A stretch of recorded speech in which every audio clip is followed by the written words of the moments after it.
ಪುಣ್ಯಭೂಮಿಯನ್ನ ಯಾವುದೋ ಬೇರೆ ಉದ್ದೇಶಕ್ಕಾಗಿ ಕೊಡುವ ಸಲುವಾಗಿ ವ್ಯಾಪಾರಕ್ಕಾಗಿ ಭ್ರಷ್ಟತೆಗಾಗಿ ಮುಖ್ಯಮಂತ್ರಿ ಡಿ.ಕೆ. ಶಿವಕುಮಾರ್ ಅವರು ಕೈ ಹಾಕಿದ್ದಾರೆ. ಅದನ್ನು ವಿರೋಧ ಮಾಡಲಿಕ್ಕೆ ತಾವೆಲ್ಲ ಏನು ಕೂಡ್ಕೊಂಡಿರಿ. ಈ ವೇದಿಕೆಯ ಅಧ್ಯಕ್ಷತೆ ವಹಿಸಿಕೊಂಡಿರ್ತಕ್ಕಂಥವರು ಕನ್ನಡ ನಾಡಿನ ಗಟ್ಟಿ ಧ್ವನಿಯಾಗಿರ್ತಕ್ಕಂಥ ರೈತ ಸಂಘದ ರಾಜ್ಯಾಧ್ಯಕ್ಷರು ಸನ್ಮಾನ್ಯ ಚುನಪ್ಪ ಪೂಜಾರಿ ಅವರಿಗೂ ಶರಣಾರ್ಥಿಗಳನ್ನು ಸಲ್ಲಿಸ್ತಾ, ರೈತ ಸಂಘದ ರಾಜ್ಯ ಉಪಾಧ್ಯಕ್ಷರು ಆತ್ಮೀಯರಾಗಿರ್ತಕ್ಕಂಥ ಶಿವಾನಂದ ಮುಗುಳಿ ಅವರು ಕೂಡ ಶರಣಾರ್ಥಿಗಳನ್ನು ಸಲ್ಲಿಸ್ತಾ, ಇನ್ನೂರು ಉಪಾಧ್ಯಕ್ಷರಾಗಿರ್ತಕ್ಕಂಥ ಸನ್ಮಾನ್ಯ ಶ್ರೀ ಪ್ರಕಾಶ್ ಉಮರಾನಿ ಅವರು ಕೂಡ ಶರಣಾರ್ಥಿಗಳನ್ನು ಸಲ್ಲಿಸ್ತಾ, ಸಂಘಟನೆಯ ರಾಜ್ಯ ಕಾರ್ಯಾಧ್ಯಕ್ಷರು ಕಲ್ಯಾಣ ಕರ್ನಾಟಕದ ಗಟ್ಟಿ ಧ್ವನಿಯಾಗಿರ್ತಕ್ಕಂಥ ಮಹೇಶ್ಗೌಡ ಎಂ ಸುಬೇದಾರ್ ಅವರಿಗೂ, ಕಾರ್ಯದರ್ಶಿಗಳಾಗಿರ್ತಕ್ಕಂಥ ಕಿಶನ್ ನಂದಿ ಅವರಿಗೂ, ಪ್ರಧಾನ ಕಾರ್ಯದರ್ಶಿಗಳು ಬಿಜಾಪುರದ ನಡೆದಾಡೋ ದೇವರಾಗಿರ್ತಕ್ಕಂಥ ಸಿದ್ದೇಶ್ವರ ನಾಡಿನಿಂದ ಬಂದಿರತಕ್ಕಂಥ ರಾಹುಲ್ ಕೋಬ್ಕಡ್ಡಿ ಅವರಿಗೂ, ಯಾದಗಿರಿ ಜಿಲ್ಲೆಯ ಮುಖ್ಯಸ್ಥರು ರೈತ ಸಂಘದ ಪ್ರಧಾನ ರಾಜ್ಯ ಸಂಚಾಲಕರಾಗಿರ್ತಕ್ಕಂಥ ನಾಗಯ್ಯ ಗುರುಗಳಿಗೂ ಶರಣಾರ್ಥಿಗಳನ್ನು ಸಲ್ಲಿಸ್ತಾ, ಸಂಘಟನೆ ಚತುರರು ರೈತ ಸಂಘದ ರಾಜ್ಯ ಪ್ರಧಾನ ಕಾರ್ಯದರ್ಶಿಗಳಾಗಿರ್ತಕ್ಕಂಥ ಪ್ರೇಮ್ ಅವರಿಗೂ, ಚಿಕ್ಕೋಡಿ ಜಿಲ್ಲೆಯ ರೈತ ಸಂಘದ ಬೆಳಗಾವಿ ಜಿಲ್ಲೆಯ ರೈತ ಸಂಘದ ಮುಖಂಡರು ಆತ್ಮೀಯರಾಗಿರ್ತಕ್ಕಂಥ ಸಂಜು ಹಾವನ್ ಅವರಿಗೂ, ಅದೇ ರೀತಿಯಾಗಿ ಸೇನೆಯಿಂದ ನಿವೃತ್ತರಾಗಿದ್ದರೂ ಸಹಿತ ರೈತ ಸಂಘದ ಯಾವತ್ತು ಗಟ್ಟಿ ಧ್ವನಿ ಮತ್ತು ನಿವೃತ್ತ ಸೈನಿಕರಾಗಿರ್ತಕ್ಕಂಥ ಈರೂರು ಸೈನಿಕರು ಕೂಡ ಶರಣಾರ್ಥಿಗಳನ್ನು ಸಲ್ಲಿಸ್ತಾ, ನಮ್ಮ ತುಮಕೂರು ಜಿಲ್ಲೆಯ ರೈತ ಸಂಘದ ಮುಖಂಡರು ಆತ್ಮೀಯರಾಗಿರ್ತಕ್ಕಂಥ ಬಸವರಾಜ್ ಅವರಿಗೂ, ಜೇವರ್ಗಿ ತಾಲೂಕಿನ ಅಧ್ಯಕ್ಷರು ಕೂಡ ಶರಣಾರ್ಥಿಗಳನ್ನು ಸಲ್ಲಿಸ್ತಾ, ಅದೇ ರೀತಿಯಾಗಿ ಇವತ್ತು ನಾವಿಲ್ಲಿ ಬರಲಿಕ್ಕೆ ನಮ್ಮ ಜೊತೆ ಒಡನಾಟವನ್ನ ಮಾಡಿ ತಮ್ಮ ಜೊತೆ ಹೋರಾಟಕ್ಕೆ ಬಂದಿರತಕ್ಕಂಥ ರೈತ ಸಂಘದ ರಾಷ್ಟ್ರೀಯ ಅಧ್ಯಕ್ಷರು ಆತ್ಮೀಯರಾಗಿರ್ತಕ್ಕಂಥ ಪ್ರಕಾಶ್ ನಾಯ್ಕ ಅವರು ಕೂಡ ಶರಣಾರ್ಥಿಗಳನ್ನು ಸಲ್ಲಿಸ್ತಾ, ಈ ಹೋರಾಟಕ್ಕೆ ಮುಂಚೂಣಿಯಾಗಿ ಇದನ್ನು ಆಯೋಜನೆ ಮಾಡಲಿಕ್ಕೆ ಪ್ರಯತ್ನ ಪಟ್ಟಿರ್ತಕ್ಕಂಥ ಈ ಭಾಗದ ಎಲ್ಲ ರೈತ ಮುಖಂಡರು ಕೂಡ ಶರಣಾರ್ಥಿಗಳನ್ನು ಸಲ್ಲಿಸ್ತಾ, ತಾಯಂದ್ರಿಗೂ ಹಿರಿಯರಿಗೂ ಮಾಧ್ಯಮ ಮಿತ್ರರಿಗೂ ಇಲ್ಲಿ ನೆರೆದಿರುವ ತಮ್ಮೆಲ್ಲರ ಪಾದಗಳಿಗೂ ಶರಣಾರ್ಥಿಗಳು. ಬಂಧುಗಳೇ, ನಾನು ಆಳವಾಗಿ ವಿಷಯಕ್ಕೆ ಹೋಗೋದಕ್ಕಿಂತ ನೇರವಾಗಿ ವಿಷಯಕ್ಕೆ ಬಂದು ಬಿಡುತ್ತೀನಿ. ಸನ್ಮಾನ್ಯ ಡಿ.ಕೆ. ಶಿವಕುಮಾರ್ ಮಾತನಾಡುವಾಗ ಕೆಲವು ವಿಷಯಗಳನ್ನ ಮಾತನಾಡ್ತಾರೆ ಅಸಡ್ಡೆಯಿಂದ. ಇಲ್ಲಿ ಕುಳಿತಿರ್ತಕ್ಕಂಥವ್ರು ರೈತರಲ್ಲ, ಅಲ್ಲಿ ಹೋರಾಟಕ್ಕೆ ಬಂದಿರತಕ್ಕಂಥವ್ರು ರೈತರಲ್ಲ. ಸನ್ಮಾನ್ಯ ಡಿ.ಕೆ. ಶಿವಕುಮಾರ್ ಅವರಿಗೆ ಮೊದಲನೇದಾಗಿ ಹೇಳ್ತೀನಿ, ಈ ಭಾಗದ MLAಗೂ ನಾನು ನೇರವಾಗಿ ಹೇಳ್ತೀನಿ, ನಾವು ಇಷ್ಟ ಜನ ಬಂದೀವಂತ ಏನಾದ್ರು ತಪ್ಪು ಕಲ್ಪನೆ ಇರಬೇಕು ನಿಮಗೆ. ಉತ್ತರ ಕರ್ನಾಟಕದ ಬೆಳಗಾವಿ ಜಿಲ್ಲೆಯ ಗುರ್ಲಾಪುರ ಅಂತಕ್ಕಂಥ ಸಾಮಾನ್ಯ ರಸ್ತೆ ಮೇಲೆ 15 ಲಕ್ಷ ರೈತರನ್ನು ತಗೊಂಡು ಹೋರಾಟ ಮಾಡಿರ್ತಕ್ಕಂಥ ರೈತ ಸಂಘದ ಮುಖಂಡರು ಇಲ್ಲಿ ಬಂದಾರ. ನಿನ್ನಂಗೆ ಯಾವುದೋ ಒಂದು ಕಾಸಡಿ MLA ಯಾವ್ದರೆ ಕುರಿ ಕೊಟ್ಟಿನೇ, ಕೂಲಿ ಕೊಟ್ಟಿನೇ, ಸೆರೆ ಕೊಟ್ಟಿನೇ, ಹಣ ಕೊಟ್ಟು ಕರೆಸಿರ್ತಕ್ಕಂಥ ಮುಖಂಡರಲ್ಲ. ನಾವು ಬಂದಿದ್ದು ಬಿಡದೆ ಹೋರಾಟಕ್ಕೆ ಇವತ್ತು ಬೆಂಬಲ ಕೊಡ್ಲಿಕ್ಕೆ ಬಂದಿಲ್ಲ. ಏನ್ ನಡೆದದ ಇಲ್ಲಿ? ಏನ್ ರಾಜಕಾರಣ ನಡೆದದ? ಏನ್ ಅರಾಜಕತೆ ನಡೆದದ? ಏನ್ ಮೋಸ ನಡೆದ ಅಂತ ಬರೀ ನೋಡ್ಲಿಕ್ಕೆ ಬಂದಿವಿ. ನಾವೇನಾದ್ರೂ ಬಿಡದಿ ಹೋರಾಟಕ್ಕೆ ಬೆಂಬಲ ಕೊಡಬೇಕಂತೇಳಿ ಉತ್ತರ ಕರ್ನಾಟಕದಿಂದ ಕರೆ ಕೊಟ್ರ ನಮ್ಮಿಬ್ಬರಿಂದ 1000 ಗಾಡಿ ಇರ್ತಾವ. ಈ ಭಾಗದ MLA ನಿನಗೆ ಜನರ ಸೇವಾ ಮಾಡುವ ಸಲುವಾಗಿ ನಮಗೆ ಇಲ್ಲಿಂದ ಬೈರಮಂಗಲದಿಂದ ದಿನನಿತ್ಯ ಬೆಂಗಳೂರಿಗೆ ಹೋಗಿ ಬರ್ಲಿಕ್ಕೆ ಸಾಧ್ಯ ಆಗುವುದಿಲ್ಲ ಅಂತ ಹೇಳಿ 3 ಲಕ್ಷ ಪಗಾರ ಕೊಟ್ಟು, ಊಟ ಕೊಟ್ಟು, ಹಾಕೊಳ್ಳೋ ಬಟ್ಟೆ ಕೊಟ್ಟು, ಗಾಡಿ ಕೊಟ್ಟು, ಡೀಸೆಲ್ ಕೊಟ್ಟು ನೀನು ಮಾತಾಡ್ತಕ್ಕಂಥ ಮೊಬೈಲ್ ಕರೆನ್ಸಿ ಹಾಕಿ ನಿನಗೆ ಆರಾಮ್ ತಪ್ಪಿದ್ರ ದವಾಖಾನೆ ಖರ್ಚು ಕೊಟ್ಟು ಒಬ್ಬ ಒಳ್ಳೆ ಚಲೋ ಆಳಿಟ್ಟಿವಿ. ಅವನ MLA ಅದ ಕೆಲಸ ಮಾಡ್ಬೇಕು. ನಿನ್ನ ಕೆಲಸ ಏನು? ಇಲ್ಲಿ ಬಹಳ ಜನ ನಾವು ಮಾತನಾಡುವಾಗ ಈ ಹೋರಾಟವನ್ನು ಕೆಲವು ಜನ ನಕ್ಕೊಂತ ಹೋಗ್ತಿರ್ತಾರ. ನಾಳೆ ನಿಮ್ಮ ಮನೆಗೆ ಬೆಂಕಿ ಬಿದ್ದಾಗ ಅರಿವಾಗ್ತದೆ ಇದೆಲ್ಲ. ಸನ್ಮಾನ್ಯ ಡಿ.ಕೆ. ಶಿವಕುಮಾರ್ ಅವರಿಗೆ ನೇರವಾಗಿ ನಾನು ಎಚ್ಚರಿಕೆ ಕೊಡ್ತೀನಿ. ಅಕಸ್ಮಾತ್ತಾಗಿ ಅಹಂಕಾರದಿಂದ ರಾಜಕಾರಣ ಮಾಡಿ ನಿನ್ನ ತಾಕತ್ತಿನಿಂದ ಈ ಬಿಡದಿ ಭಾಗದ ಟೌನ್ಶಿಪ್ ಅನ್ನ ತಯಾರು ಮಾಡ್ಲಿಕ್ಕೆ ನೀನು ಬಂದದ್ದಾದ್ರ ಕರ್ನಾಟಕ ರಾಜ್ಯ ರೈತ ಸಂಘ ಹಸಿರು ಸೇನೆ ಚುನಪ್ಪ ಪೂಜಾರಿ ಅವರು ಎಲ್ಲಾ ರೈತ ಮುಖಂಡರ ನೇತೃತ್ವದೊಳಗ 31 ಜಿಲ್ಲೆಗಳಿಂದ 10-15 ಲಕ್ಷ ರೈತರು ಬಂದು ನೀನು ಹಾಕಿರ್ತಕ್ಕಂಥ ಕಿತ್ತು ಬೇಲಿಯನ್ನ ಕಿತ್ತು ಇಲ್ಲಿ ಬೆಳೆ ಮಾಡಿ ರೈತರು ಯಾರು ತೋರಿಸ್ಬೇಕಂತಕ್ಕಂಥ ತಾಕತ್ ತೋರಿಸ್ಬೇಕಾಗ್ತದೆ. ಯಾರ ಅಸಡ್ಡೆ ಇಲ್ಲ, ಯಾರಿಗೂ ಬಾಗಿಲ್ಲ, ಯಾವ ಪಕ್ಷ ಯಾವ ರಾಜಕಾರಣಿ ನಮಗೆ ಸಂಬಂಧ ಇಲ್ಲ. ಎಲ್ಲರೇ ನೀನ ರೈತರ ಬಗ್ಗೆ ಮಾತನಾಡೋ ಅಸಡ್ಡೆಯನ್ನು ಮಾತನಾಡ್ತಕ್ಕಂಥದ್ದಲ್ಲ. ಎಲ್ಲರೇ ನಿನ್ನ ಮನೆ ಬಾಗಿಲು ಮುಂಬಂದ ಕೈ ಒಡ್ಡಿ ಸುಡಿಗೆ ಸೊಯ್ತಾರಲ್ಲ ಆ ಮುಖಂಡರ ಬಗ್ಗೆ ಮಾತನಾಡ. ಈ ರೈತ ಸಂಘದ ಬಗ್ಗೆ ಅಲ್ಲ. ನಿನ್ನಂತ ರಾಜಕಾರಣಿಗಳನ್ನ ಬೀದಿಯಾಗ ನಿಂದರ್ಸಿ ಕ್ಷಮಾ ಕೇಳಿರ್ತಕ್ಕಂಥ ಸಂಘಟನೆ ರೈತ ಸಂಘಟನೆ ಅದ ಇದ. ಅವ್ರ್ಯಾರೋ ಮಾತನಾಡ್ತಾರಲ್ಲ ಏನದು. ಕಾಂಗ್ರೆಸ್ ಪಕ್ಷದ ರಾಷ್ಟ್ರೀಯ ಅಧ್ಯಕ್ಷರು ಮಲ್ಲಿಕಾರ್ಜುನ ಖರ್ಗೆ ಅವರು ಹಿರಿಯರಿದ್ದಾರೆ. ಮೊನ್ನೆ ಯಾವುದೋ ಒಂದು ಕಾರ್ಯಕ್ರಮ ಪದಗ್ರಹಣ ಕಾರ್ಯಕ್ರಮದಾಗ ಮಾತನಾಡ್ತಾರೆ ಕಾರ್ಯಕರ್ತರಿಗೆ, ತಮ್ಮ ಪಕ್ಷದ ಕಾರ್ಯಕರ್ತರಿಗೆ ಯೂಸ್ಲೆಸ್ ಫೆಲೋ ಅಂತ ಹೇಳಿ. ಪಾಪ 20-25 ಹಳ್ಳಿಯ ರೈತರ ಜಮೀನನ್ನ ಫಲವತ್ತಾಗಿರ್ತಕ್ಕಂಥ ಭೂಮಿಯನ್ನು ಕಸಗೊಳ್ತಿರ್ತಕ್ಕಂಥ ನೀ ರಾಜ್ಯದ ಮುಖ್ಯಮಂತ್ರಿಯನ್ನು ಮಾಡಿದವರು ನೀವಾಗಿರಲ್ಲ. ಅವ್ರಿಗೆ ಯಾವ ಶಬ್ದ ಬಳಕೆ ಮಾಡ್ತೀರಿ? ಮಾಡಬೇಕಲ್ಲ. ಸನ್ಮಾನ್ಯ ಡಿ.ಕೆ. ಶಿವಕುಮಾರ್ ಅವರಿಗೆ ನಾನು ಹೇಳ್ತೀನಿ, 3 ಒಲಿಗುಂಡು ಇರ್ತದ. ಅರ್ಥ ಆಗ್ತದ ಶಬ್ದ? 3 ಒಲಿಗುಂಡು ಇರ್ತದ. ಒಂದು ಕೆಇಬಿ ಖಾಸಗೀಕರಣ, ಎರಡನೇದು ಈ ರಾಜ್ಯದೊಳಗೆ 2,86,000 ಹುದ್ದೆಗಳ ಖಾಲಿ ಅದಾವ ವಿದ್ಯಾರ್ಥಿಗಳ ಹೋರಾಟಕ್ಕಾಗಿ. ಅದು ಎರಡನೇ ಒಲಿಗುಂಡ. ಮೂರನೇದು ಬಿಡದಿ 3 ಒಲಿಗುಂಡ ಆಯ್ತು ಅಂತಂದ್ರೆ ಒಲಿ ಹತ್ತಿ ಬೆಂಕಿ ಹತ್ತಿ ಅಡಿಗೆ ಮಾಡಿ ಡಿ.ಕೆ. ಶಿವಕುಮಾರ್ ಅವರು ಜಲ್ದಿ ಮನೆಗೆ ಹೋಗೋ ಕಾಲ ಬಹಳ ದೂರಿಲ್ಲ. ಸುಮ್ಮನೆ ನೋಡ್ಲಿಕ್ಕೆ ಬಂದೀವಿ ನಾವೆಲ್ಲ ಇಲ್ಲಿ. ನೀವು ಹೋರಾಟಗಾರರು ಇಲ್ಲಿ ಭಾಗದ ಮುಖಂಡರಿಗೆ ಎಚ್ಚರಿಕೆ ಕೊಡ್ತೀನಿ, ನಾನು ವಿನಂತಿ ಮಾಡಿಕೊಡ್ತೀನಿ. ಇಲ್ಲಿ ಹಾಕಿರಲ್ಲ ವೇದಿಕೆ, ಇದನ್ನ ನಾವು ಕೊಟ್ಟಿರ್ತಕ್ಕಂಥ ರೋಡ್ ಇದು, ರಸ್ತೆ ಮಧ್ಯದೊಳಗೆ ವೇದಿಕೆ ಹಾಕಬೇಕು. ಇಲ್ಲಿ ಯಾರೋ ತಹಸೀಲ್ದಾರ್ ಸಹಿತ ಬಂದಿಲ್ಲ ಅಂತ ಹೇಳಿದ್ರು. ಪ್ರೊಫೆಸರ್ ನಂಜುಂಡಸ್ವಾಮಿ ಅವರು ಹೇಳ್ತಾರ, ಈ ಜಿಲ್ಲೆಯ ಮೊದಲ ಕೂಲಿ ಯಾರಂದ್ರೆ ಡಿಸಿ ಅಂತ ಹೇಳ್ತಾರೆ ಅವರು, ಎರಡನೇ ಕೂಲಿ ಎಸಿ, ಮೂರನೇ ಕೂಲಿ ತಹಸೀಲ್ದಾರ್. ಆ ಕೂಲಿ ಯಾರು ಇಲ್ಲಿ ಯಾಕೆ ಬಂದಿಲ್ಲ? ನೀವೆಲ್ಲ ಹಳ್ಳಿಗರು ಒಕ್ಕಟ್ಟಾಗಬೇಕು. 1987 ಹುಬ್ಬಳ್ಳಿ ಧಾರವಾಡ ಗದಗ ಭಾಗದೊಳಗ ನವಲಗುಂದ್ ನರಗುಂದ್ ಅಂತ ಬರ್ತದ. ಮಹದಾಯಿ ಹೋರಾಟ ಆಗಿತ್ತು. 13.5 TMC ನೀರಿಗಾಗಿ 7.6 TMC ಕುಡಿಯುವ ನೀರಿಗಾಗಿ ಹೋರಾಟ ನಡೆದಿತ್ತು. ಈಗ ಹೆಂಗ ಡಿ.ಕೆ. ಶಿವಕುಮಾರ್ ಅದರ ಅವಾಗ ಗುಂಡೂರಾಯ ಅಂತ ಹೇಳಿ ಗುಂಡೂರಾಯ ಮುಖ್ಯಮಂತ್ರಿ ಇದ್ದ. ರೈತರು ಹೋರಾಟ ಮಾಡ್ತಾರಂತೇಳಿ ಒಕ್ಕಲೆಬಿಸಿ ಇಬ್ಬರು ರೈತರ ಮ್ಯಾಗ ಗೋಲಿಬಾರ್ ಮಾಡಿ ರೈತರನ್ನ ಕೊಂದು ಹಾಕಿದ್ದ ಗುಂಡೂರಾಯ. ಅವಾಗ ನಮ್ಮ ನಂಜುಂಡಸ್ವಾಮಿ ಅವರು ಏನು ಕರೆ ಕೊಟ್ಟಿದ್ರಂದ್ರ, ಜಗತ್ತಿಗೆ ಅನ್ನ ಹಾಕಿದ ಅನ್ನದಾತನಿಗೆ ಗುಂಡು ಹಾಕಿದ ಈ ರಾಜ್ಯದ ಮೋಸ ಮುಖ್ಯಮಂತ್ರಿಗೆ ಮತ ಹಾಕಬೇಡ್ರಿ ಅಂತೇಳಿ ಕರೆ ಕೊಟ್ಟಿದ್ರು. ಗುಂಡೂರಾಯ ಸರ್ಕಾರ ಬಿದ್ದು ಏನ ನಿಮ್ಮ ಸರ್ಕಾರ ಅಳಗಾಡ್ಲಿಕ್ಕತ್ತದ, ಗ್ಯಾರಂಟಿ ಇಲ್ಲ. ಈ ರೈತರ ಹೋರಾಟ, ಬಿಡದಿ ಹೋರಾಟ, ರಾಜ್ಯದ ಎಲ್ಲ ವಿದ್ಯಾರ್ಥಿಗಳ ಹೋರಾಟ, ಸರ್ವೇರ್ಗಳ ಹೋರಾಟ, ಕೆಇಬಿ ಖಾಸಗೀಕರಣ, ಈ ರಾಜ್ಯವನ್ನು ಹಾಳು ಮಾಡತಕ್ಕಂತ ಯೋಜನೆಗಳದವ. ಡಿ.ಕೆ. ಶಿವಕುಮಾರ್ ಅವರೇ ಆಧ್ಯಾತ್ಮಿಕ ವ್ಯಕ್ತಿಗಳಿದ್ರೆ ತಿಳ್ಕೊಳ್ರಿ. ಚುನಾಪಣ ನನಗನಿಸ್ತದ ಇನ್ನು ಮ್ಯಾಗ ನೀವು ಅಂದಂಗ ಆಯ್ತು. ಡಿ.ಕೆ. ಶಿವಕುಮಾರ್ಗ ನಮ್ಮ ರೈತ ಜಗಳ ಹತ್ತದ ಅಂತಿದ್ರು, ಹಂಗ ಆಯ್ತು. ಗುರುರಾಪುರದೊಳಗ ಕಬ್ಬಿನ ಹೋರಾಟ ನಡೆದ್ರ 31 ಜಿಲ್ಲೆಗಳಿಂದ 15 ಲಕ್ಷ ಜನ ರಸ್ತೆ ಮ್ಯಾಗ ಕುಂತ್ರ. ಇಡೀ ರಾಜ್ಯ ಬೆಕ್ಕಸ ಬೆರಗಾಗಿ ನೋಡ್ಯಾರ. ರಾಜ್ಯದ 2 ಸಚಿವರು ಗಡ ಗಡ ಗಡ ನಡ್ಕೊಂತ ಬಂದು ಎಲ್ಲಿ ಕುಂತಾರ? ರಸ್ತೆಯ ಮಧ್ಯದೊಳಗೆ ಕುಂತಾರ. ರೈತ ಸಂಘಕ್ಕೆ ತಾಕತ್ತದ.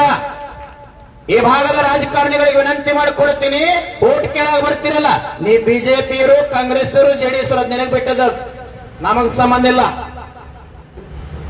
ಬರೇ ಬಂದು ಬೆಂಬಲ ಕೊಡುದು, ಬ್ಯಾನರ್ ಹಾಕೊಡುದು, ನಾ ಬೆಂಬಲದೀನಿ ನಾ ಬೆಂಬಲದೀನಿ, ನಾಟಕೀಕರಣ ಬೇಡ. ನಿಮಗೆ ತಾಕತ್ತಿತ್ತು ಅಂದ್ರ ಬಿಡದಿ ರೈತರ ಹೋರಾಟಕ್ಕೆ ಸಂಪೂರ್ಣ ಬೆಂಬಲ ಕೊಡೋರು ಇದ್ರಿ ಅಂತಂದ್ರ ಬರೀ ತಾಕತ್ತಿದ್ದವ್ ನ್ಯಾಷನಲ್ ಹೈವೇ ಬಂದ್ ಮಾಡೋನು. ಬರೇ ಬಂದು ಭಾಷಣ ಮಾಡಿ ಹೋಗೋದಲ್ಲ.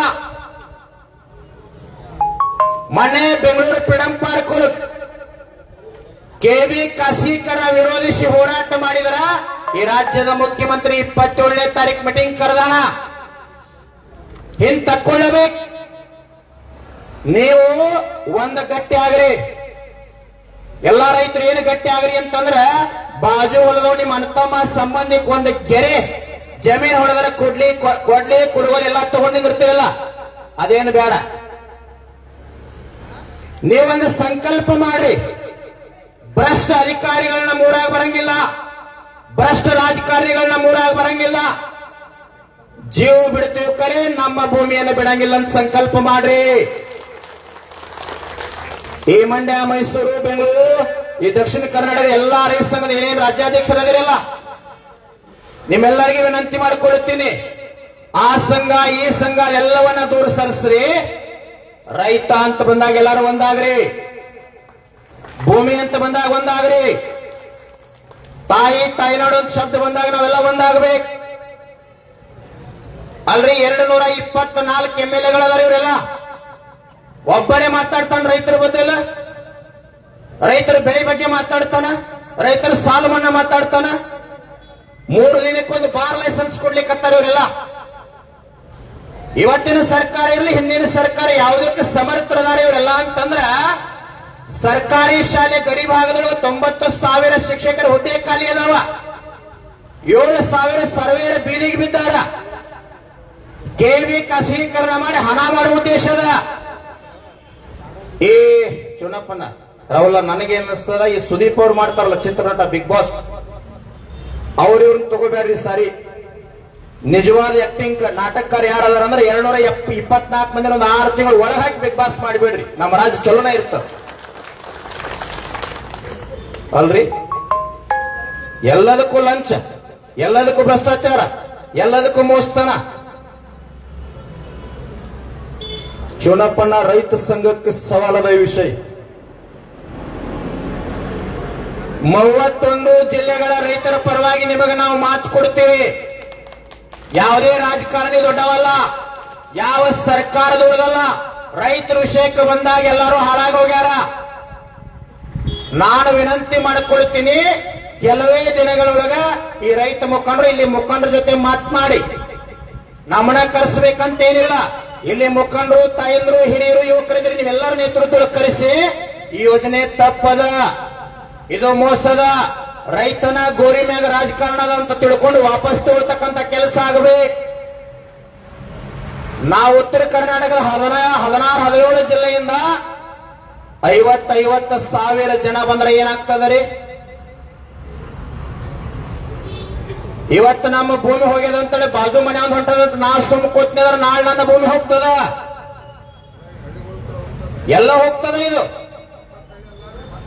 ಎಷ್ಟು ಸುಳ್ಳು ಹೇಳ್ತಾರ ಅಧ್ಯಕ್ಷರು ಇವ್ರಂತಂದ್ರೆ ಒಂದು ಮಾತು ಹೇಳ್ತೀನಿ, ನಾ ಏನ್ ಬಾಳ್ ಮಾತನಾಡಂಗಿಲ್ಲ. ಇಬ್ರು ಅಣ್ಣ ತಮ್ಮ ಇದ್ರು, ಇದೇ ಬೈರಮಂಗಲ್ನಂತ ತಿಳ್ಕೊಡ್ರಿ, ಯಾರಿಗೆ ಅನ್ನ ಕತ್ತೀನಿ ಅಂತ ಹೇಳಿ ಒಳಗೆ ಹೇಳಂಗಿಲ್ಲ. ಅಣ್ಣ ಹೊಲಕ್ಕೆ ಹೋಗ್ತಿದ್ದವ, 6 ಎಕರೆ ಜಮೀನು ಪಾಲ ಮಾಡಿ ಕೊಟ್ಟಿದ್ರು. ಇವ ಬೆಳಗ್ಗೆ ಹೊಲಕ್ಕೆ ಹೋಗ್ತಿದ್ದ, ಜಮೀನಿಗೆ ಅಣ್ಣನ ಕಡೆ ಸರಿಲಿ ಅಂತೇಳಿ ಸೀಮಿ ಕಲ್ಲು ಒದಿತಿದ್ದ, ವಾಪಸ್ ಮನೆಗೆ ಬರ್ತಿದ್ದ.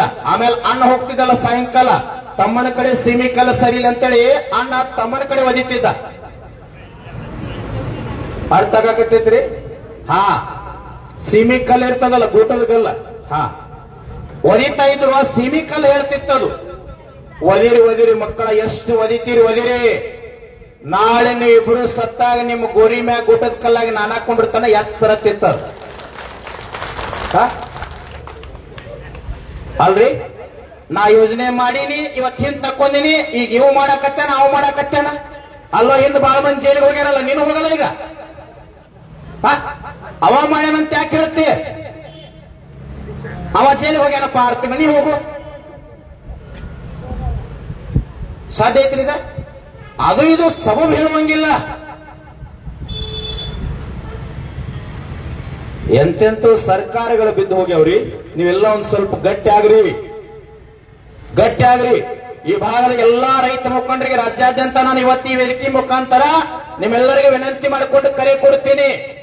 ಯಾವ್ಯಾವ ಸಂಘಟನೆ ಅವರದಿರಿ, ನಿಮ್ಮ ಸಂಘಟನೆಯಿಂದ 5 ಮಂದಿ ಮುಖಂಡರು ಬರ್ರಿ, ನಮ್ಮ ಸಂಘಟನೆಯಿಂದ 5 ಮಂದಿ ಇರ್ತಾರ. ಇಡೀ ರಾಜ್ಯದ ಎಲ್ಲಾ ಮುಖಂಡರು ಕೂಡ್ಕೊಂಡು ಒಂದು ಸಮಿತಿ ಮಾಡೋಣ. ಈ ರಾಜಕಾರಣಿಗಳಿಗೆ ಇವತ್ತು ನಾವು ಸವಲತ್ತು ಕೊಟ್ಟಿವಿ ಅಂದ್ರೆ ನಾಳೆ ಇವತ್ತು ಬಿಡದಿ ಆಗ್ತದ. ನಾಳೆ ಬೆಳಗಾಂ, ಬಾಗಲಕೋಟೆ, ತುಮಕೂರು, ಯಾದಗಿರಿ, ಗದಗ ಎಲ್ಲಾ ಕಡೆ ಬರ್ತಾರಲ್ಲ. ನಾವು ಜಾಗೃತ ಆಗಬೇಕು, ನಾವು ಗಟ್ಟಿ ಆಗಬೇಕು. ನೀವು ಕೈಯೊಳಗೆ ಏನ್ ಹಿಡ್ಕೋಬೇಕಂದ್ರ ನಮ್ಮ ಭೂಮಿಯನ್ನ ಕಸ್ಗೊಳಿಕ್ಕೆ ಬಂದ್ರು ಅಂತಂದ್ರ ಏನ್ ಹಿಡ್ಕೋಬೇಕ್ರಿ? ಹಾ ಅಮ್ಮ ಕರೆಕ್ಟ್ ಹೇಳಿದ್ರು. ಚಲೋ ಸ್ವಲ್ಪ ದಿಪ್ಪನ್ನು ತಗೋ, ಚಲೋ ಇರ್ಬೇಕು. ಕೈಯಾಗಿಡಿದ್ರ 3 ಜನ ವಾಪಸ್ ಹೋಗ್ಬೇಕು.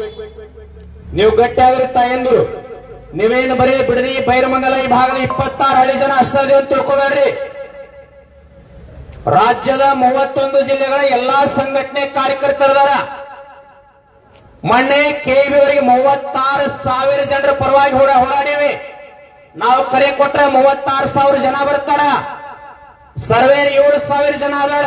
ಅವ್ರಿಗೆ ನ್ಯಾಯ ಕೊಡ್ಸಕ್ ಅವ್ರ ಪರವಾಗಿ ನಾವು ಕುಂತೀವಿ. ನಾಳೆ ಅವ್ರಿಗೆ ಕರೆ ಕೊಟ್ರೆ ಅವರು ಬರ್ತಾರ. ಅಲ್ಲೇ 50,000 ಆಯ್ತು. ವಿದ್ಯಾರ್ಥಿಗಳು 2,86,000 ಹುದ್ದೆಗಳ ಖಾಲಿ ಅದಾವ. ಮೊನ್ನೆ ಧಾರವಾಡದೊಳಗೆ ಹೋರಾಟ ಮಾಡಿ ಸಿಎಂ ಜೊತೆ ಮೀಟಿಂಗ್ ಮಾಡಿವಿ. 1 ಲಕ್ಷ ಹುದ್ದೆ ಕರಿತಾನಂತ ಹೇಳ ಪುಣ್ಯಾತ್ಮ. ಎಲ್ಲರೂ ಕೂಡಿ ರೈಲು ಹೋಗ್ತದರಿ.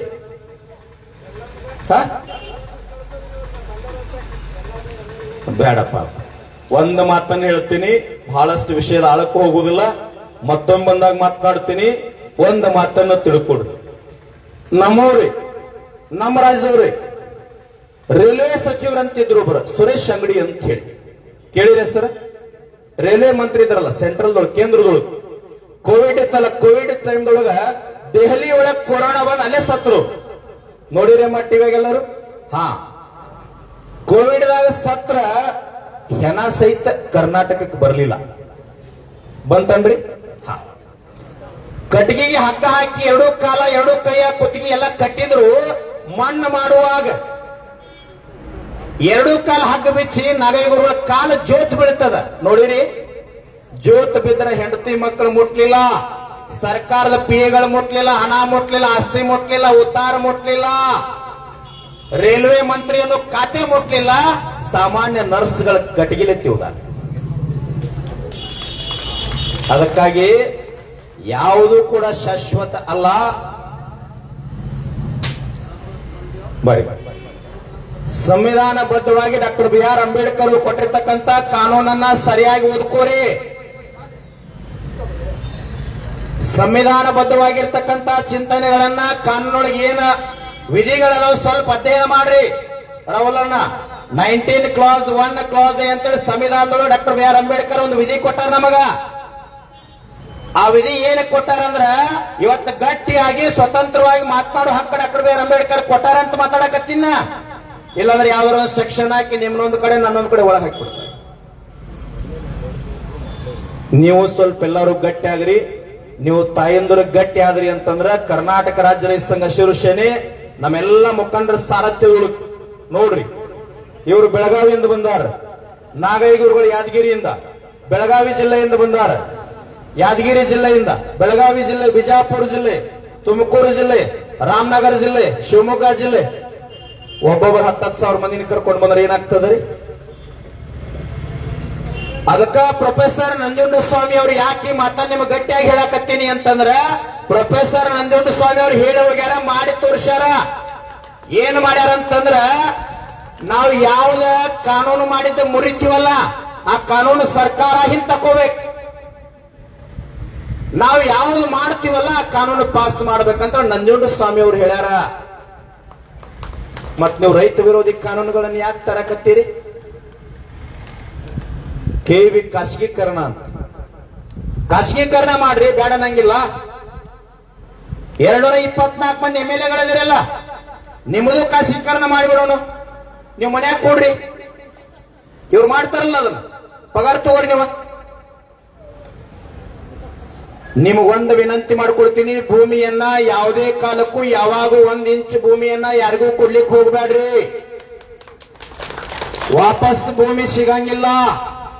ಯಾಕೆ ಸಿದ್ದೇಶ್ವರ ಶ್ರೀಗಳ ಹೆಸರು ತಗೊಂಡೇನ ಅಂತಂದ್ರ, ಈ ಕನ್ನಡ ನಾಡಿನ ನಡೆದಾಡೋ ದೇವರು ಶತಮಾನದ ಸಂತ ಬಿಜಾಪುರ ಜಿಲ್ಲೆಯವರು ಸಿದ್ದೇಶ್ವರ ಶ್ರೀಗಳಂತಾಗಿ ಹೋಗ್ಯಾರ. ಭೂಮಿ ಮಾರಬೇಡ್ರಿ ಅಂತ ಹೇಳ್ಯಾರ. 2 ಮಾತೇಳಿ ನನ್ನ ಮಾತು ಮುಗಿಸ್ತೀನಿ. 224 ಮಂದಿ MLAಗಳು, ಅಧಿಕಾರಿಗಳು ಯಾರ ಇದ್ರು ಒಂದು ತುತ್ತು ಅನ್ನ ಬಾಯಾಗ ಹಾಕಾಕ್, ದೇವರಿಗೆ ಏನು ಬೇಡಿಕೊಂಡ ತುತ್ತು ಹಾಕ್ರಿ ಅಂತಂದ್ರ, ಯಾವ ರೈತನ ಭೂಮಿಯೊಳಗೆ ಅನ್ನ ಬಂದೈತಲ್ಲ ಆ ರೈತನ ಹೆಂಡತಿ ಮಕ್ಕಳು ಬಂಧು ಬಳಗ ಎಂದೂ ಕೂಡ ಸಾಲದೊಳಗ ಬಡತನದೊಳಗ ನರವಂಗ ಆಗದೇ ಇರಲಿ ಅಂತ ಹೇಳಿ ಬೇಡ್ಕೊಂಡು ಬುತ್ತೊತ್ತು ಬಾಯಾಗ ಹಾಕ್ರಿ. ಜಗತ್ತಿಗೆ ಅನ್ನ ಹಾಕಿರ್ತಕ್ಕಂಥವ್ ರೈತ ಅದಾನ.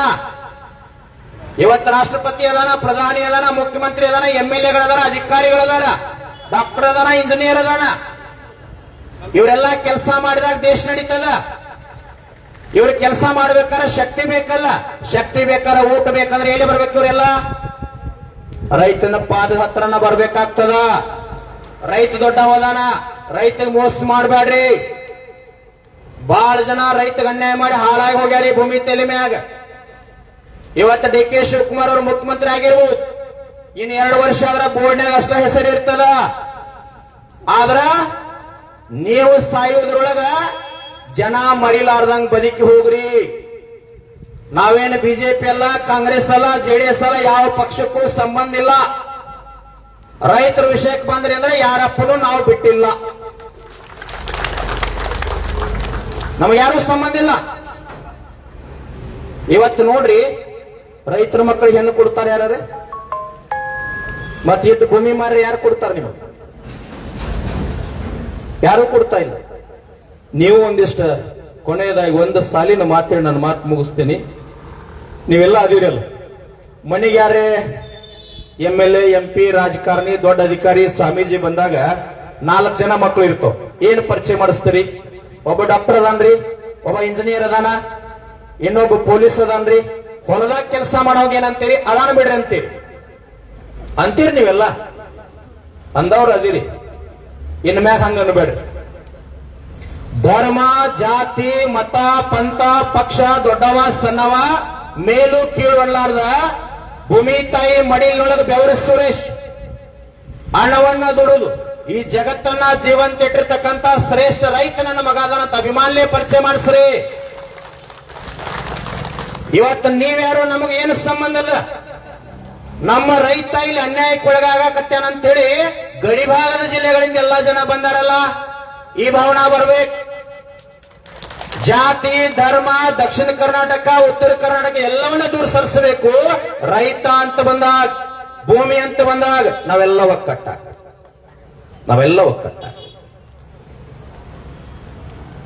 ನೀವು ಚುನಾವಣೆ ಬಂದಾಗ ನಿಮಗೆ ಯಾರು ಸರಿ ಅನಿಸ್ತಾರ, ನಿಮಗೆ ಯಾವ್ದು ಚಲೋ ಅನಿಸ್ತದ? MLA ಮತ್ತೆ 474 ಜನ ಆಯ್ತು, MLA ಬಂದಿಲ್ಲ, ನೀವು ಅವ್ರಿಗೆ ಓಟ್ ಹಾಕಿಲ್ಲ.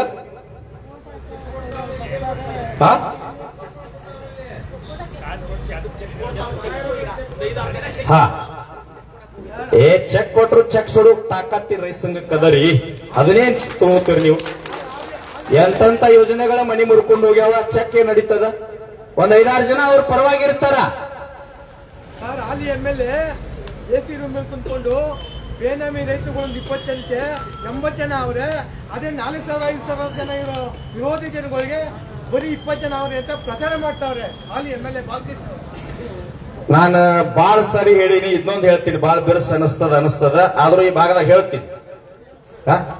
ಅವ ಯಾವ ಇನ್ನೊಂದು ಹೇಳಿದಂತ ಯಾವ ರಾಜಕೀಯ ವ್ಯಕ್ತಿ ಹೇಳಲ್ಲ, ಎಲೆಕ್ಷನ್ದೊಳಗ ಅದ್ ರೊಕ್ಕ ಕೊಟ್ಟಾರ. ಆಮೇಲೆ ಹೇಳ್ತೀನಿ, ಇಲ್ಲಿ ರೈತ ಹೋರಾಟಗಾರರು 1,000 ರೂಪಾಯಿ ಕೊಟ್ಟು ಕರೆಸ್ತಾರತ್. ಬಾರಪ್ಪ, ನಿನಗೆ ತಾಕತ್ತಿದ್ರೆ ಮಾತಾಡೋಣ ಬಾ ಇಲ್ಲಿ. ನಿನಗ 3 ಲಕ್ಷ ಪಗಾರ ಕೊಟ್ಟು ಆಳಿಟ್ಕೊಂಡು ಮಾಲಕ್ಕದಿನ MLA ಆಳಿಟ್ಕೊಂಡು ಮಾಲಕ್ಕದೇವಿ. ಸನ್ಮಾನ್ಯ ಗುಂಡೂರಾವ್ CM ಇದ್ದಾಗ ಸಿದ್ದರಾಮಯ್ಯ ಅವರು ಬಾಜು ನಿಂತಿದ್ರು, ನಂಜುಂಡಸ್ವಾಮಿ ಒಳಗೆ ಹೋಗಿದ್ರು.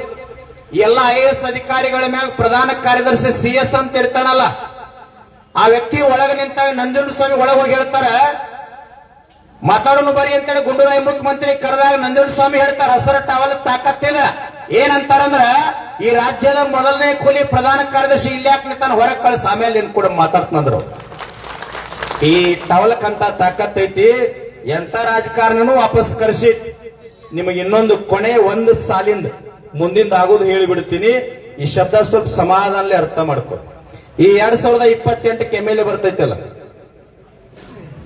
ಸುಬೇದಾರು, ಬಂದಾಗ ಕೋಡ್ ಆಫ್ ಕಂಡಕ್ಟ್ ಚುನಾವಣೆ ಘೋಷಣೆ ಆಕೈತಲ್ಲ, ಆದಾಗ ತಮ್ಮ ಪಾದರಕ್ಷೆ ಚಲೋ ಇರ್ತಾವ ಕಾಲಾಗ. ಆದ್ರೂ ಚಲೋ ಅಂತ ತಗೋರಿ, ಒಂದ್ 2,000 ರೂಪಾಯಿ ಹೋಗ್ಲಿ. ಮನಿ ಹೊರಗೆ ಬಿದಿರು ಕಟ್ಟಿಗೆ ಹಾಕ್ರಿ ಅಧ್ಯಕ್ಷರ, ಒಂದೆರಡು ಚಲೋ ಟ್ಯೂಬ್ಲೈಟ್ ಹಚ್ಚಬೇಕಾ ಮತ್ತೆ ಅವು ಕಾಣ್ಬೇಕಲ್ಲ. ಅವ ಬಿಜೆಪಿ ಇರ್ಲಿ, ಕಾಂಗ್ರೆಸ್ ಇರ್ಲಿ, ಜೆಡಿಎಸ್ ಇರ್ಲಿ, ಮತ್ತೊಬ್ಬಿರ್ಲಿ ಮನೆಗೆ ಬಂದ ಕೈ ಮುಗಿದು ಓಟ್ ಹಾಕ್ರಿ ಅಂತಂದ್ರ ವಿಚಾರ ಮಾಡಿ ಹಾಕ್ತೇನೆ ಅಂತ ಹೇಳ್ರಿ. ಅಕಸ್ಮಾತಾಗಿ ಅವ ಯಾವ ಇರ್ಲಿ ನಮಗ್ ಸಂಬಂಧ ಇಲ್ಲ, ರೊಕ್ಕ ಕೊಟ್ಟು ಓಟ್ ಹಾಕ್ರಿ ಅಂತ ನಿಮ್ ಕೈಯ ರೊಕ್ಕ ಕೊಡಕ್ ಬಂದ ಅಂದ್ರ ಅವ್ ಬಿದಿರು ಕಟ್ಟಿಗೆ ಎರಡು ಇಳಿಸ್ಕೊಂಡ ಮಾಡ್ರಿ ಬಂದದಕ್ಕೆ ನಾದಿನ. ನಾವಂತರೂ ಏನ್ ಮಾಡಿವಿ ಹೇಳ್ರಿ, ಈ ಸಾರಿ ಒಂದು ಸಂಕಲ್ಪ ಮಾಡಿ ರೈತ ಸಂಘದಿಂದ 2028ಕ್ಕೆ ಯಾವರೇ MLA ರೊಕ್ಕ ಕೊಟ್ಟು ಚುನಾವಣೆ ಗೆದ್ದು ಬಂದಾನಂತ ಯಾವ್ದ ಕ್ಷೇತ್ರದಾಗ ಗೊತ್ತಾತಂದ್ರ ಅವ ವರ್ಷ 2 ವರ್ಷದಾಗ ನಮ್ಗೆ ಕಿರಿಕಿರಿಗೆ ಅವ್ರು ರಾಜೀನಾಮೆ ಕೊಟ್ಟು ಮನೆಗೆ ಹೋಗ್ಬೇಕು ಹಂಗ ಕಾಡ್ತೀವಿ. ಮತ್ತ ಯಾವ್ದ ಕ್ಷೇತ್ರ ಇಲ್ಲ, ಧರ್ಮದಿಂದ ಬದುಕ್ರಿ. 224 MLAಗಳಿಗೆ ವಿನಂತಿ ಮಾಡ್ಕೊಳ್ತೀನಿ, DK ಶಿವಕುಮಾರ್ ಅವ್ರಿಗೆ ನೀವು ಒಂದು ಮನವಿ ಕೊಡ್ರಿ, ನಿಮ್ ಲೆಟರ್ ಪ್ಯಾಡ್ ಒಳಗ ಕೊಡ್ರಿ. ಅದು ಕೃಷಿ ಭೂಮಿ ಅದ, ಮಾರಾಟ ಭೂಮಿ ಅಲ್ಲ. ರೊಕ್ಕ ಮಾಡೋ ಸಲುವಾಗಿ ರೈತರು ಗೋರಿ ಮ್ಯಾಗ ರಾಜಕಾರಣ ಮಾಡೋದು ಬೇಡ್ರಿ, ಪಾಪ ಹತ್ತದ. ಆ ಭೂಮಿಯನ್ನ ರೈತ ಸಂಘದವ್ರು ಹೋಗ್ಯಾರ, ಉತ್ತರ ಕರ್ನಾಟಕ ರೈತರು ಹೋಗ್ಯಾರ, ದಕ್ಷಿಣ ಕರ್ನಾಟಕ ರೈತರೆಲ್ಲ ಕೂಡ್ಯಾರ, ಜನಸ್ತೋಮ ಆಗ್ಯದ. ಮುಂದೆ ಬಹಳ ತೊಂದರೆ ಆಗ್ತದ ಅಂತೇಳಿ ನೀವು ಲೆಟರ್ ಪ್ಯಾಡ್ ಕೊಡ್ರಿ. ಸನ್ಮಾನ್ಯ DK ಶಿವಕುಮಾರ್ ಅವರೇ ಇರೋದು 2 ವರ್ಷದ ರೈತರಿಗೆ ಪ್ರೇಮದಿಂದ ಸೇವಾ ಮಾಡಿ 2 ವರ್ಷ ಮುಂದೆ ಆಗೋರಿದ್ರಾಗ್ರಿ, ಬಿಡೋರಿದ್ರ ಬಿಡ್ರಿ, ನಮಗ್ ಬೇಕಾಗಿಲ್ಲ. ಆದ್ರೆ ರೈತರ ಗೋರಿ ಮ್ಯಾಗ ರಾಜಕಾರಣ ಮಾಡ್ಲಿಕ್ಕೆ ಬಂದ್ರಿ ಅಂದ್ರ, ಈ ಬೈರಮಂಗಲ ಭಾಗಕ್ಕೆ ಭೂಮಿ ವಶ ಮಾಡ್ಕೋತೀನಿ ಬಂದ್ರಿ ಅಂತಂದ್ರ ನಿಮ್ ಎದುರಿಗೆ ಮೊದಲು ಯಾವ್ದು ಇರ್ತದಂದ್ರ ಟವಲ್ ಇರ್ತದ, ಎತ್ತರದಿಂದ ಬದುಕ್ರಿ. ನಾವೆಲ್ಲ ಒಂದಾಗಿ ನೀವು ಸ್ವಲ್ಪ ಮನೆಗೆ ಹೋಗ್ರಿ, ಧರ್ಮ ಜಾತಿ ಪಂಥ ಎಲ್ಲಾ ದೂರ ಸರ್ಸ್ರಿ, ಪಕ್ಷ ದೂರ ಸರ್ಸ್ರಿ. ಭೂಮಿ ಅಂತ ಬಂದಾಗ ಎಲ್ಲಾರು ಒಂದಾಗ್ರಿ, ನಿಮ್ಮ ಜೊತೆ ನಾವು ಇರ್ತೀವಿ ಅಂತೇಳಿ ಕೊನೆಯದಾಗಿ ಹೇಳಿ ತಮ್ಮೆಲ್ಲರ ಪಾಲಕ ವಂದನೆಯನ್ನು ಸಲ್ಲಿಸ್ತಾ ನನ್ನ ಮಾತನ್ನು ಮುಗಿಸ್ತೇನೆ.